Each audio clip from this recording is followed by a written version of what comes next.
নমস্কার বন্ধুরা, মনীষা রান্নাঘরে সবাইকে স্বাগত। আমি আজকে নিয়ে চলে এলাম একটা নতুন স্বাদের রেসিপি, উচ্ছে আর আলু দিয়ে একটা রেসিপি। তো বন্ধুরা, আমার এই রেসিপিটি যদি আপনাদের ভালো লেগে থাকে তাহলে অবশ্যই লাইক, কমেন্ট, শেয়ার এবং সাবস্ক্রাইব করে আমার পাশে থাকবেন। আর ভিডিওটি শেষ পর্যন্ত দেখার অনুরোধ রইল। আর আমার নতুন বন্ধুরাও একই কথা বলছে, আপনারাও সাবস্ক্রাইব করে আমার পাশে থাকবেন। তো এখানে আমি নিয়েছি উচ্ছে, আর উচ্ছেগুলোকে এভাবেই কেটে নিয়েছি। আর আছে টমেটো আর আলুটা আমি সেদ্ধ করে এভাবেই কেটে নিয়েছি। এখন আমি গ্যাসে কড়াই বসিয়ে দিয়েছি, আর কড়াইটা গরম হলে দিয়ে দিচ্ছি সর্ষের তেল। এবার তেলটা গরম হয়ে গেছে, কেটে রাখা উচ্ছেগুলো দিয়ে দিচ্ছি। এবার উচ্ছে আমি ভেজে নেব, তার জন্য দিয়ে দিচ্ছি অল্প পরিমাণে লবণ আর হলুদ গুঁড়ো। লবণ আর হলুদ গুঁড়ো দিয়ে ভালো করে নেড়ে চেড়ে উচ্ছে আমি ভেজে নেব। উচ্ছেটাকে হালকা করে ভাজবো, বেশি ভাজবো না। আর ভাজা হতে থাক, ততক্ষণ একটা মশলা করে নিয়ে নিয়েছি হলুদ, সর্ষে আর নিয়েছি আদা। এরপরে দিয়ে দিচ্ছে জিরে, গোটা জিরে নিয়েছি 1 চামচ, আর অল্প পরিমাণে জল দেব। এবার অল্প জল দিয়ে মশলাটা করে নেব। আমি কিন্তু এখানে অন্য কিছু মশলা দিচ্ছি না, আমার মশলা হয়ে গেছে। এখন আমি উচ্ছেটা ভালো করে ভেজে নিচ্ছি। দেখুন বন্ধুরা, উচ্ছেটা হালকা হালকা ভাজা হয়ে গেছে। আর আমি কিন্তু বেশি তেল দিইনি, অল্প তেল দিয়ে ভেজে নিলাম, আর ভাজা হয়ে গেছে। এবার তুলে নিলাম। তো এখন আবার দিলাম সর্ষের তেল। এরপরে আমি ফোড়নে দিয়ে দিচ্ছি কালো জিরে। কালো জিরে একটু ভাজা হয়ে আসলেই দিয়ে দিচ্ছে 2 শুকনো লঙ্কা।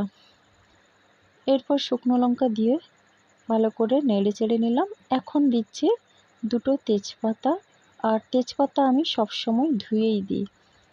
তো বন্ধুরা, এখন দিয়ে দিচ্ছি কেটে রাখা টমেটো আমি এইভাবে গোল গোল করে কেটে নিয়েছি। এখন আমি টমেটো দিয়েও ভালো করে নেড়ে চেড়ে নিচ্ছি। এই রেসিপিটা কিন্তু খুবই ভালো লাগে খেতে, আপনারা অবশ্যই একদিন ট্রাই করবেন। আর আমি এখন দিয়ে দিচ্ছি অল্প পরিমাণে চিনি, মানে 1 চামচেরও কম দিয়ে দিচ্ছি চিনি। আর চিনি দিয়ে ভালো করে আমি নেড়ে চেড়ে নেব। চিনি দিলে কিন্তু স্বাদটাও ভালো হয় আর কালারটাও ভালো আসে। এখন দিয়ে দিলাম হলুদ গুঁড়ো, আর দিয়ে দিচ্ছি লঙ্কার গুঁড়ো। আপনারা চাইলে পুরো রান্নাটা কাঁচা লঙ্কা দিয়েও করতে পারেন। এরপরে আমি লঙ্কার গুঁড়ো, হলুদের গুঁড়ো দিয়ে ভালো করে নেড়ে চেড়ে নিলাম। এখন দিয়ে দিচ্ছি বেটে রাখা মশলা, আর এই মশলাটা দিয়ে ভালো করে নেড়ে চেড়ে কষিয়ে নেব। বন্ধুরা, আপনারা ভিডিও দেখতে দেখতে অবশ্যই একটা লাইক করবেন আর একটা মিষ্টি কমেন্ট করবেন। আপনারা কিন্তু লাইক না করে যাবেন না প্লিজ। তো চলুন বন্ধুরা, আর মশলাটা দেখুন কষানো হয়ে গেছে আর তেলটাও ছেড়ে দিয়েছে। এখন আমি একটু নেড়ে চেড়ে নিচ্ছি। এবার আমি অল্প পরিমাণে জল দিয়ে দিলাম, আর যাতে মশলাটা না পুড়ে যায়, আর জল দিয়েও ভালো করে নেড়ে চেড়ে নিচ্ছে। এখন এই যে সেদ্ধ করে রেখেছিলাম আলু, ওই আলুটা দিয়ে দিলাম, আর আলু দিয়েও কিছুক্ষণ আমি নেড়ে চেড়ে কষিয়ে নেব। তো আবার দিয়ে দিলাম ওই ভেজে রাখা উচ্ছে। এবার উচ্ছে আলু আমি ভালো করে মশলার সঙ্গে কষিয়ে নেব। এবার উচ্ছে আলু ভালোভাবে কষানো হয়ে গেছে। এখন আমি অল্প অল্প করে জল দিয়ে দিচ্ছি। আর এখানে আমি কিন্তু জলটা বেশি দেব না, কেননা আলু সেদ্ধ করা আছে, আর উচ্ছে যখন ভাজছিলাম তখন অনেকটা সেদ্ধ হয়ে গেছে।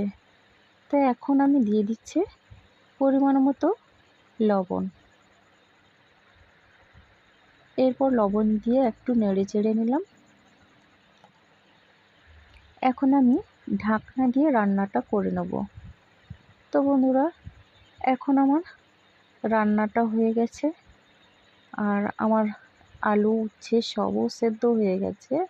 তো এখন আমি ভালো করে নেড়ে চেড়ে নিচ্ছি। এরপরে আমি এটা নামিয়ে নেব, আর নামানোর আগে দিয়ে দিচ্ছি জিরের গুঁড়ো।